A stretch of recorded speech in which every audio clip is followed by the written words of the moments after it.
Ministries.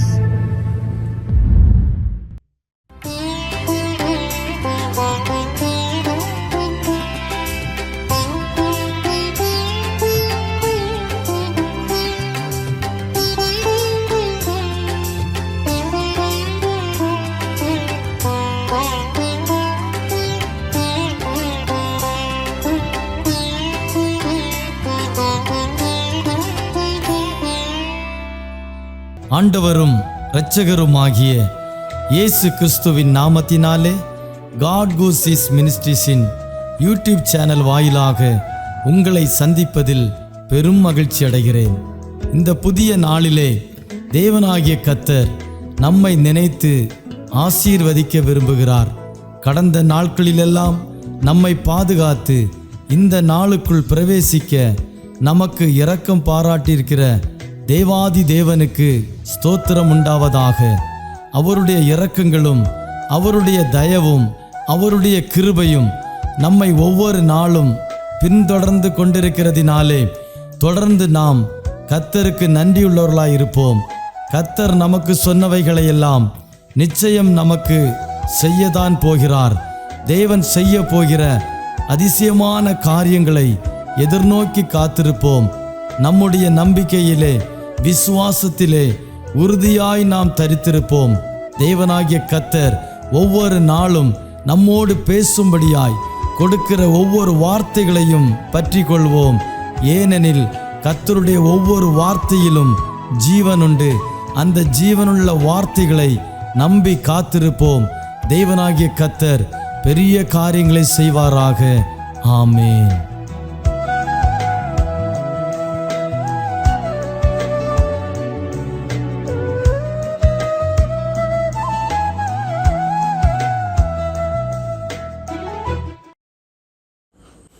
ஆண்டவரும் அருமை இரட்சகருமாகிய இயேசு கிறிஸ்துவின் இனிய நாமத்தில் இந்த காட் கூசிஸ் மினிஸ்ட்ரி மூலம் இந்த காலை பொழுது உங்களை சந்திப்பதில் மிக்க மகிழ்ச்சி அடைகிறேன். கிறிஸ்துவுக்குள் பிரியமானவர்களே, இன்றைக்கும் வேதத்திலிருந்து சில வார்த்தைகளை நாம் வாசித்து தியானிக்கப் போகிறோம். கர்த்தர் நம் மத்தியிலே பெரிய காரியங்களை செய்வாராக. நாம் வாசிக்க வேண்டிய வேத பகுதி சங்கீதம் 50:15 எடுத்து வாசிக்கலாம். ஆபத்து காலத்தில் என்னை நோக்கி கூப்பிடு, நான் உன்னை விடுவிப்பேன், நீ என்னை மகிமைப்படுத்துவாய். வேதத்திலே சொல்லப்பட்டிருக்கிறது ஆபத்து காலம் என்று. அடுத்ததாக என்னை நோக்கி கூப்பிடு என்று, நான் உன்னை விடுவிப்பேன் என்றும், அதன் மூலமாய் நீ என்னை மகிமைப்படுத்துவாய் என்றும் இந்த வேத பகுதி சொல்லப்பட்டிருக்கிறது.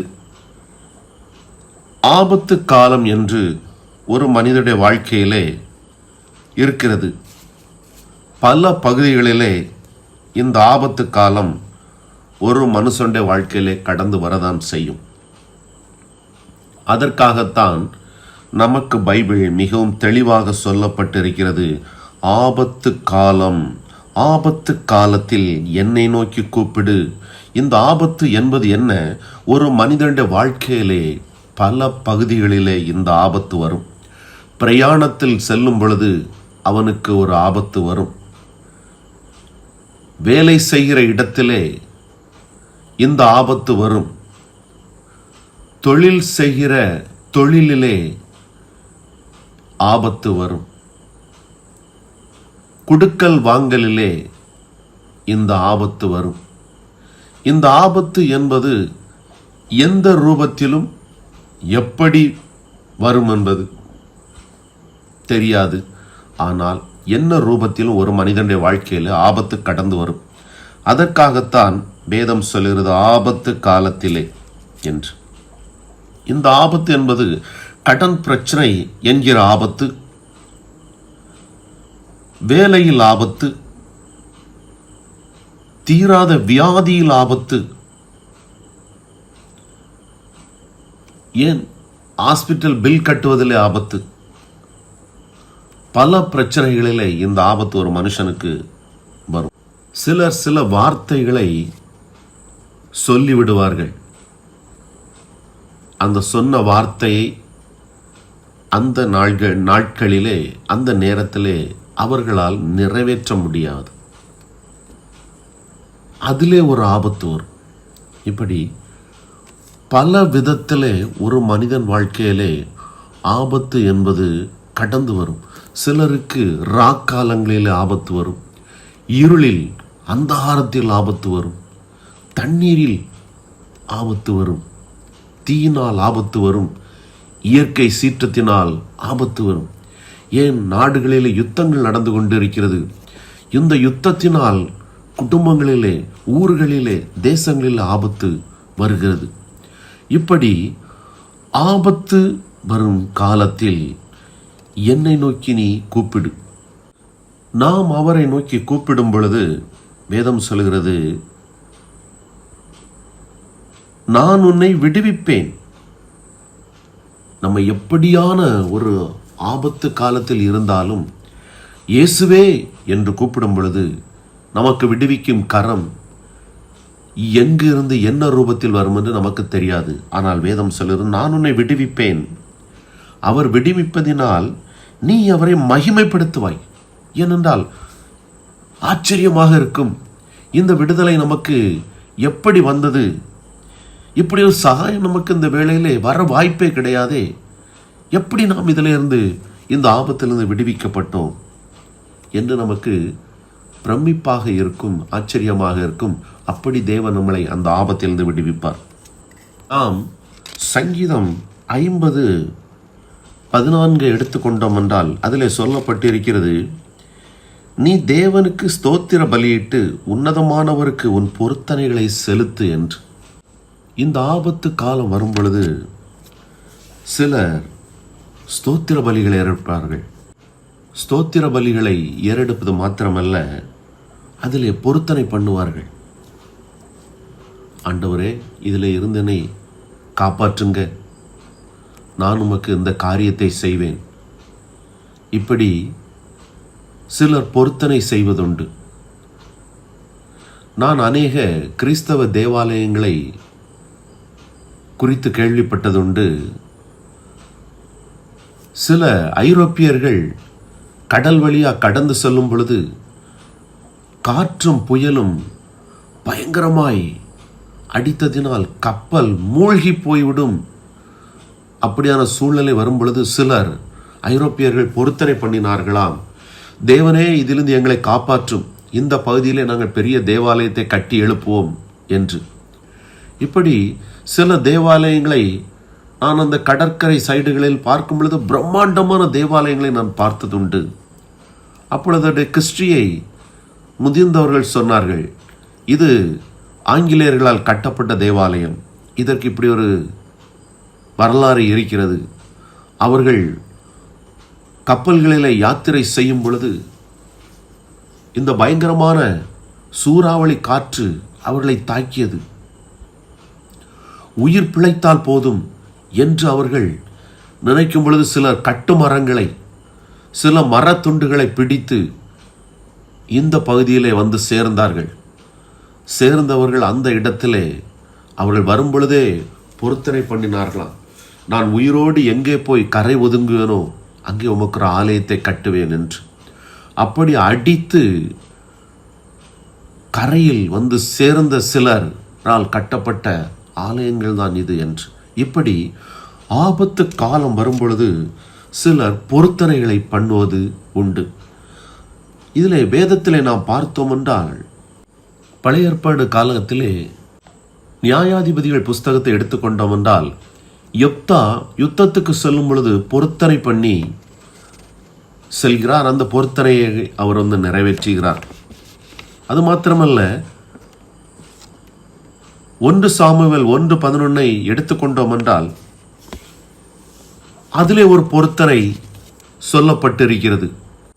அந்த பொருத்தனை என்னவென்றால் நாம் வாசிக்கலாம், சேனைகளின் கர்த்தாவே தேவரீர் உம்முடைய அடியாளின் சிறுமையை கண்ணோக்கி பார்த்து உம்முடைய அடியாளை மறவாமல் நினைத்தருளி உமது அடியாளுக்கு ஒரு ஆண் பிள்ளையை கொடுத்தால் அவன் உயிரோடு இருக்கும் சகல நாளும் நான் அவனை கர்த்தருக்கு ஒப்பு கொடுப்பேன். அவன் தலையின் மேல் சவகரன் கத்தி படுவதில்லை என்று ஒரு பொருத்தனை பண்ணி அன்னாள் ஜெபித்தாள். இந்த ஸ்டோரியை நாம் வாசித்தோம் என்றால் தெரியும், வெகு நேரமாக அவள் விண்ணப்பித்து கொண்டிருப்பாள். அப்பொழுது ஏலி நினைப்பார், இவள் வெறித்திருக்கிறாள் என்று.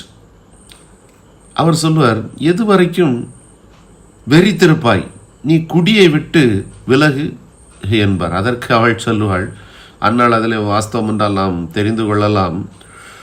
அன்னாள் சொல்வதை பார்க்கலாம், அப்படியல்ல என் ஆண்டவரே, நான் மன கிளேசமுள்ள ஸ்திரீ, நான் திராட்சை ரசமாகிலும் மதுவாகிலும் குடிக்கவில்லை. நான் கர்த்தருடைய சந்நிதியில் என் இருதயத்தை ஊற்றிவிட்டேன். உம்முடைய அடியாளை பேலியாளின் மகளாக எண்ணாதையும்.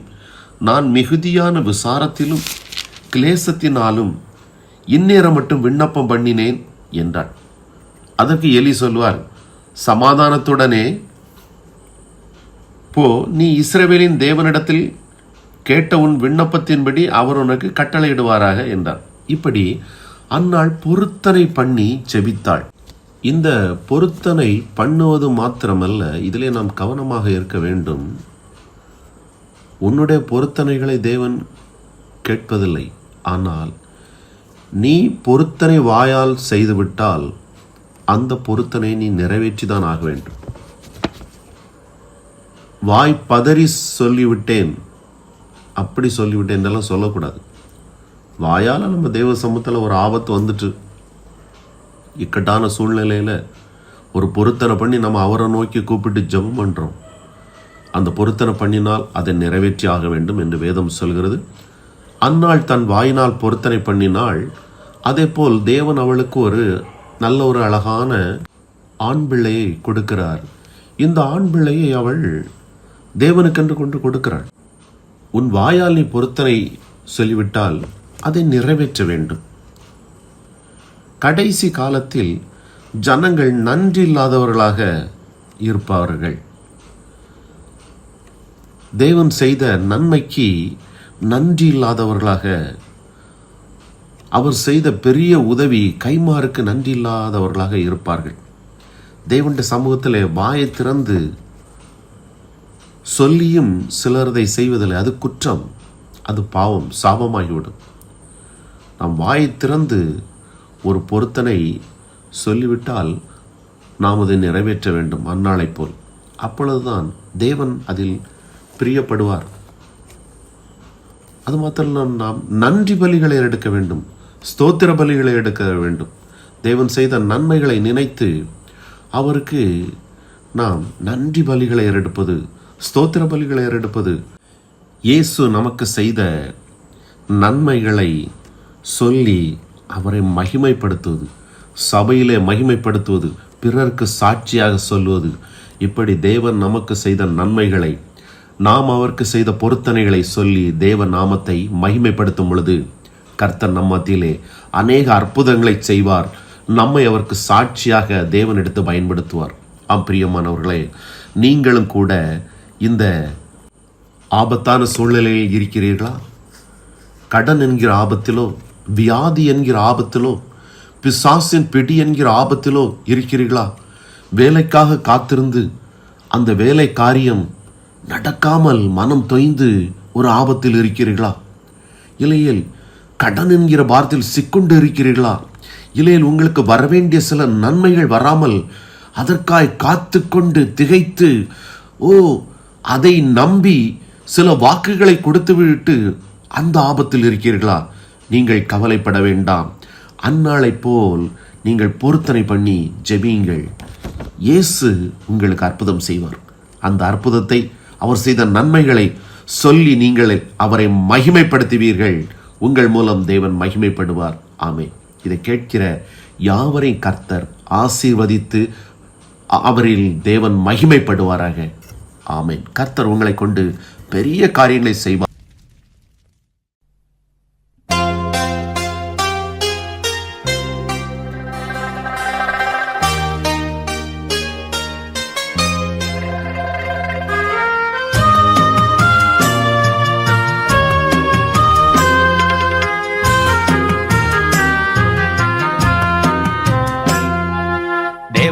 நமது அடைக்கலமும் பலனும் ஆனா, ஆபத்து காலத்தில் கூட இருக்கும் துணையும் ஆனா.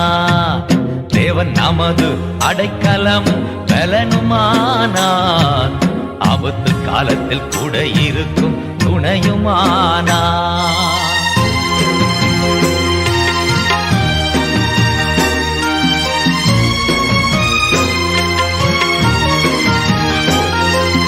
பூமி நிலை மாறி மலைகள் நடுங்கினாலும், பூமி நிலை மாறி மலைகள் நடுங்கினாலும் பயப்பட மாட்டோம், பயப்பட மாட்டோம், பயப்பட மாட்டோம், பயப்பட மாட்டோம்.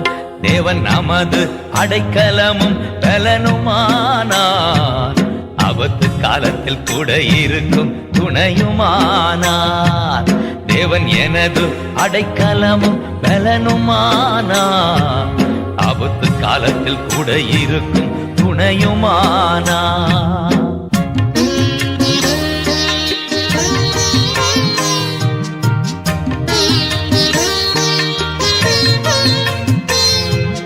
யுத்தங்களை தடுத்து ஓய பண்ணுகிறார், யுத்தங்களை தடுத்து ஓய பண்ணுகிறார். ஈட்டியை முறிக்கிறார், இல்லை ஒடிக்கிறார், ஈட்டியை முறிக்கிறார், இல்லை ஒடிக்கிறார்.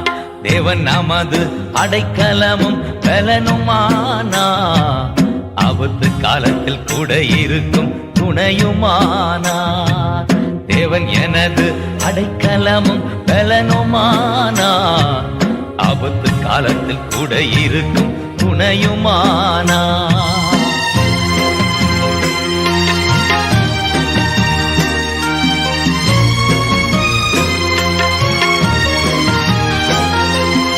அமர்ந்திருந்து அவரே தேவன் என்று அறிவோம், அமர்ந்திருந்து அவரே தேவன் என்று அறிவோம்.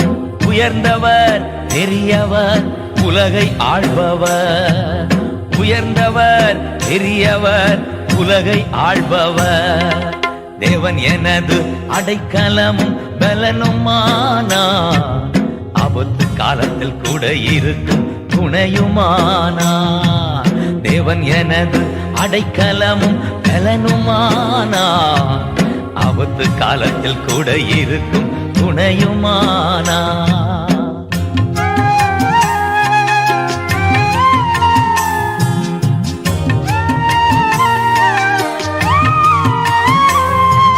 சேனைகளின் கர்த்தர் நம்மோடு இருக்கிறார், சேனைகளின் கர்த்தர் நம்மோடு இருக்கிறார். யாக்கோபின் தேவன் நம் உயர்ந்த அடைக்கலம், யாக்கோபின் தேவன் நம் உயர்ந்த அடைக்கலம். தேவன் எனது அடைக்கலமும் பலனுமானார், ஆபத்து காலத்தில் கூட இருக்கும் துணையுமானார். தேவன் நமது அடைக்கலமும் பலனுமானார், ஆபத்து காலத்தில் கூட இருக்கும் துணையுமானார்.